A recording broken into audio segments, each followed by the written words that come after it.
प्रधानमंत्री ने टीकाकरण के कीर्तिमान को बताया भारत का सामर्थ्य। कहा स्वास्थ्य कर्मियों ने अथक परिश्रम और संकल्प से पेश की मिसाल।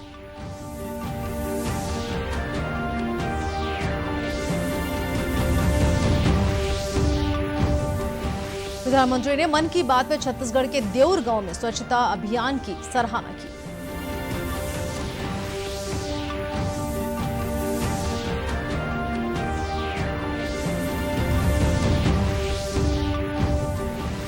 प्लास्टिक मुक्त राजनांदगांव बनाने लोगों ने ली शपथ। नदी जल संरक्षण को लेकर की गई पहल।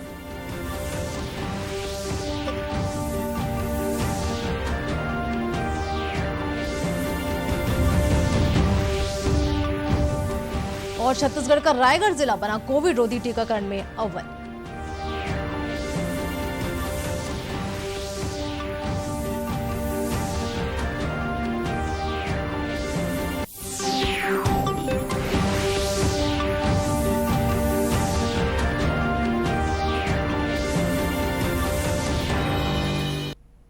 नमस्कार, आप देख रहे हैं दूरदर्शन समाचार। मैं हूं सरोज गुप्ता। अब समाचार विस्तार से। प्रधानमंत्री नरेंद्र मोदी ने आज अपने मासिक रेडियो कार्यक्रम मन की बात में कोविड रोधी टीकाकरण की सफलता की सराहना करते हुए कहा कि यह भारत के सामर्थ्य को दर्शाती है। उन्होंने कहा कि 100 करोड़ वैक्सीन डोज के बाद आज देश नए उत्साह, नई ऊर्जा से आगे बढ़ रहा है। आकाशवाणी पर मन की बात कार्यक्रम में श्री मोदी ने कहा कि 100 करोड़ टीके लगाने की इस सफलता के साथ लाखों प्रेरक प्रसंग जुड़े हुए हैं। इस अभियान की सफलता में हमारे स्वास्थ्य कर्मियों ने अपने अथक परिश्रम और संकल्प से एक नई मिसाल पेश की। 100 करोड़ वैक्सीन डोज के बाद आज देश नए उत्साह, नई ऊर्जा से आगे बढ़ रहा है। हमारे वैक्सीन कार्यक्रम की सफलता भारत के सामर्थ्य को दिखाती है, सबके प्रयास के मंत्र की शक्ति को दिखाती है। साथियों, 100 करोड़ वैक्सीन डोज का आंकड़ा बहुत बड़ा जरूर है, लेकिन इससे लाखों छोटी छोटी प्रेरक और गर्व से भर देने वाली अनेक अनुभव, अनेक उदाहरण जुड़े हुए हैं। बहुत सारे लोग पत्र लिखकर मुझसे पूछ रहे हैं कि वैक्सीन की शुरुआत के साथ ही कैसे मुझे यह विश्वास हो गया था कि इस अभियान को इतनी बड़ी सफलता मिलेगी। मुझे ये दृढ़ विश्वास इसलिए था क्योंकि मैं अपने देश के लोगों की क्षमताओं से भली भांति परिचित हूँ।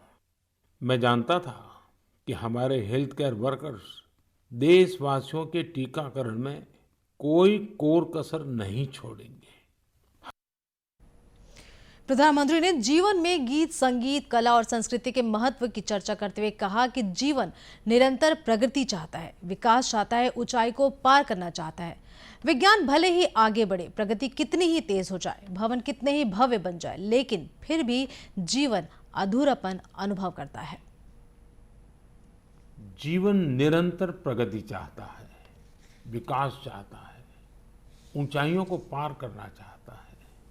विज्ञान भले ही आगे बढ़ जाए, प्रगति की गति कितनी ही तेज हो जाए, भवन कितने ही भव्य बन जाए, लेकिन फिर भी जीवन अधूरापन अनुभव करता है। लेकिन जब इनमें गीत, संगीत, कला, नाट्य, नृत्य, साहित्य जुड़ जाता है तो इनकी आभा, इनकी जीवंतता अनेक गुना बढ़ जाती है। एक प्रकार से जीवन को सार्थक बनना है तो ये सब होना भी उतना ही जरूरी होता है। इसलिए ही कहा जाता है कि सभी विधाएं हमारे जीवन में एक कैटालिस्ट का काम करती है, हमारी ऊर्जा बढ़ाने का काम करती है। मानव मन के अंतर्मन को विकसित करने में, हमारे अंतर्मन की यात्रा का मार्ग बनाने में भी गीत, संगीत और विभिन्न कलाओं की बड़ी भूमिका होती है। और उनकी एक बड़ी ताकत ये होती है कि इन्हें न समय बांध सकता है, न सीमा बांध सकती है और न ही मतांतर बांध सकता है।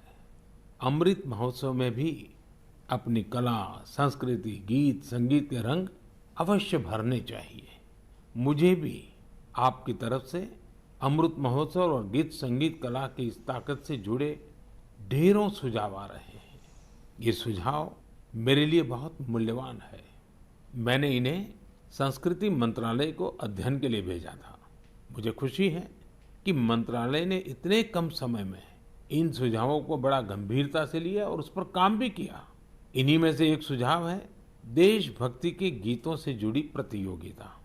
आजादी की लड़ाई में अलग अलग भाषा बोली में देशभक्ति के गीतों और भजनों ने पूरे देश को एकजुट किया था। अब अमृतकाल में हमारे युवा देशभक्ति के ऐसे ही गीत लिखकर इस आयोजन में और ऊर्जा भर सकते हैं। प्रधानमंत्री ने अपने मन की बात कार्यक्रम में छत्तीसगढ़ के देउर गांव का जिक्र करते हुए कहा कि यहां की स्व सहायता समूह की महिलाएं स्वच्छता अभियान में बेहतर कार्य करते हुए स्वच्छ भारत अभियान का हिस्सा बनी हुई हैं। आपको छत्तीसगढ़ के देउर गांव की महिलाओं के बारे में भी बताना चाहता हूं। यहाँ की महिलाएं एक स्वयं सहायता समूह चलाती हैं और मिलजुल कर गांव के चौक चौराहों सड़कों और मंदिरों की सफाई करती हैं। स्वच्छ भारत मिशन की चर्चा करते हुए श्री मोदी ने लोगों से अपील की कि वे प्लास्टिक के इस्तेमाल के खिलाफ संकल्प लें। प्लास्टिक मुक्त भारत बनाने के लिए राजनांदगांव जिले के मोहारा स्थित शिवनाथ नदी के तट पर पूर्व मुख्यमंत्री और भारतीय जनता पार्टी के राष्ट्रीय उपाध्यक्ष डॉक्टर रमन सिंह ने बरगद एवं पीपल के पौधे रोपित किए। इस मौके पर उन्होंने नदी के जल का संरक्षण और जीवन शैली से प्लास्टिक के सामानों को त्याग करने की शपथ दिलाई। डॉक्टर सिंह ने शिवनाथ नदी के तट में गंगा आरती कर नदी के जल नदियों को संरक्षण का संदेश दिया। कार्यक्रम के बाद मीडिया को संबोधित करते हुए पूर्व मुख्यमंत्री ने कहा कि प्रदेश भर की नदियों के तट पर इस तरह का आयोजन किया जाएगा और पर्यावरण को संरक्षित किया जाएगा। पर्यावरण तीर्थ, इसमें पानी, प्लास्टिक और पेड़।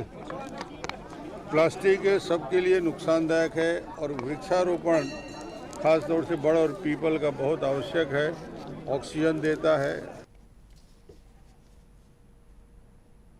इस अवसर पर भाजपा पर्यावरण प्रभारी गणेश शंकर मिश्रा और जिला भाजपा अध्यक्ष मधुसूदन यादव सहित पार्टी पदाधिकारी और कार्यकर्ता मौजूद थे।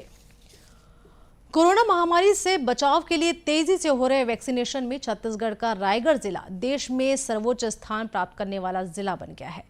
रायगढ़ की वैक्सीनेशन रेट 79.66% है। गौरतलब है कि प्रदेश में वैक्सीनेशन को लेकर लगातार चलाए गए जन जागरूकता अभियान से इस काम को गति मिली है, जिसके परिणाम स्वरूप रायगढ़ जिला सर्वोच्च स्थान हासिल कर पाया। मुख्यमंत्री भूपेश बघेल ने रायगढ़ जिला प्रशासन सहित जिले वासियों और टीकाकरण कार्य में जुटी पूरी टीम को इस उपलब्धि पर बधाई दी है। देश में वैक्सीनेशन की स्थिति पर नजर डालें तो रायगढ़ के बाद हिमाचल प्रदेश का हमीरपुर जिला 72.21% वैक्सीनेशन के साथ द्वितीय स्थान पर है। इसके बाद उत्तराखंड के चमोली जिले में 77.81%, उत्तराखंड के चंपावत जिला में 77.21% और गुजरात के नर्मदा जिले में 69.51% वैक्सीनेशन का कार्य पूर्ण कर लिया गया है।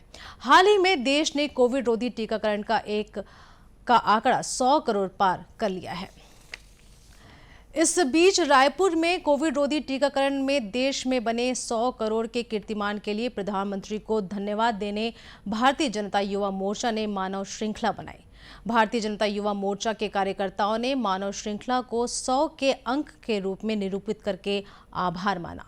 इस मौके पर सांसद सुनील सोनी ने कहा कि काफी राजनीतिक विरोध के बाद भी लोगों ने टीके को लेकर विश्वास जताया और इसी का परिणाम है कि यह कीर्तिमान बन सका।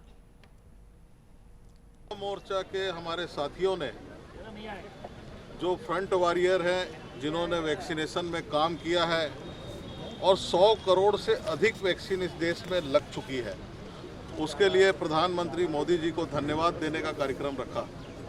और आज हम इस बात के लिए भी गौरवान्वित हैं कि देश के अंदर राजनीतिक क्षेत्र में भी अगर देखें तो विपरीत परिस्थितियां थी।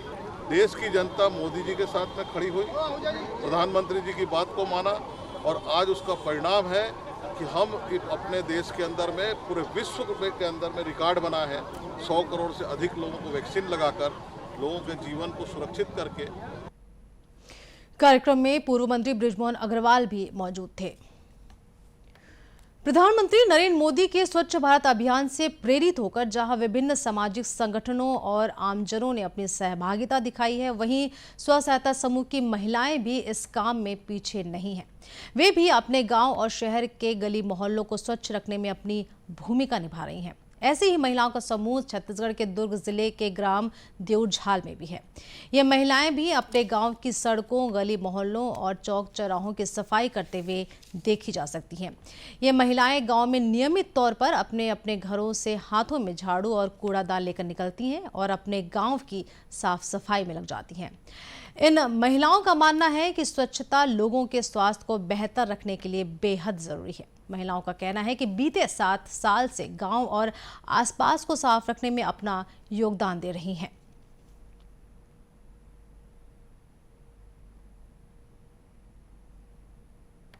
हम लोगों को 7 साल हो गए काम करते हुए और हम लोगों की सोच है कि हमारा गांव स्वच्छ और सुंदर लगे।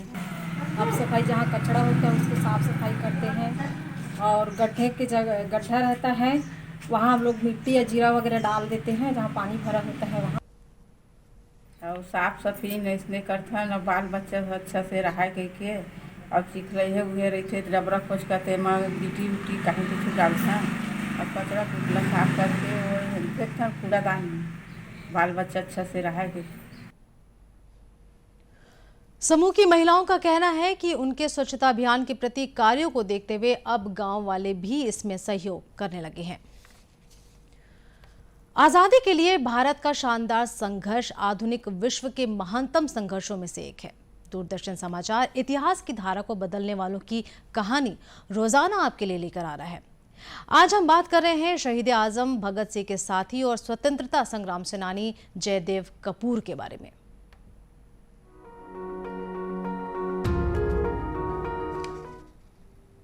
आज जयदेव कपूर की जयंती है। उनका जन्म 24 अक्टूबर 1908 को उत्तर प्रदेश के हरदोई में हुआ था।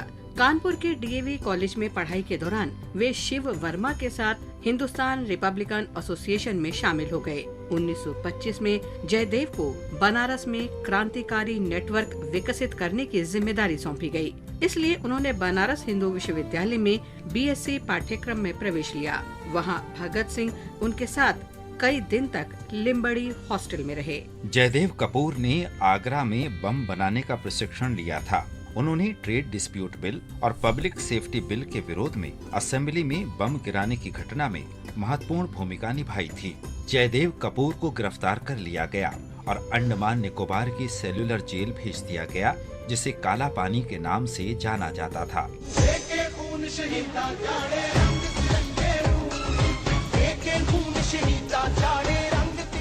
जयदेव ने अपने अंतिम समय में भगत सिंह और अन्य साथियों से मिलने की इच्छा व्यक्त की थी।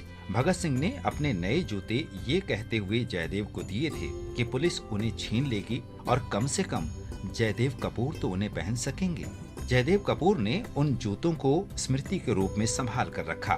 वे सेल्युलर जेल में 16 वर्ष रहे और स्वतंत्रता से कुछ वर्ष पहले रिहा किए गए। दूरदर्शन केंद्र रायपुर से प्रसारित होने वाले प्रादेशिक समाचार को आप YouTube पर भी देख सकते हैं। हमारे YouTube channel Chhattisgarh DD news पर प्रादेशिक समाचार उपलब्ध रहेगा। YouTube चैनल का लिंक और QR कोड आप स्क्रीन पर देख सकते हैं। अपने एंड्रॉयड फ़ोन से QR कोड स्कैन कर आप छत्तीसगढ़ डीडी न्यूज़ लिंक पर जा सकते हैं। इसके अलावा छत्तीसगढ़ डीडी न्यूज़ फेसबुक और ट्विटर पर भी उपलब्ध है। अंत में मुख्य समाचार एक बार फिर।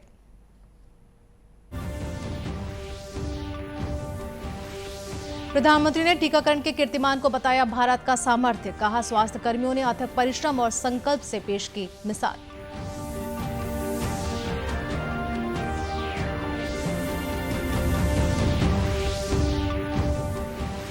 प्रधानमंत्री ने मन की बात छत्तीसगढ़ के देऊर गांव में स्वच्छता अभियान की सराहना की।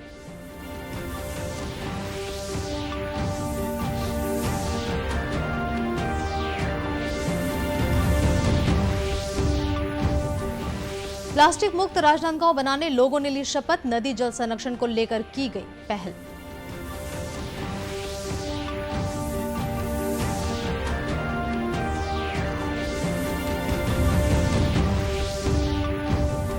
और छत्तीसगढ़ का रायगढ़ जिला बना कोविड रोधी टीकाकरण में अव्वल।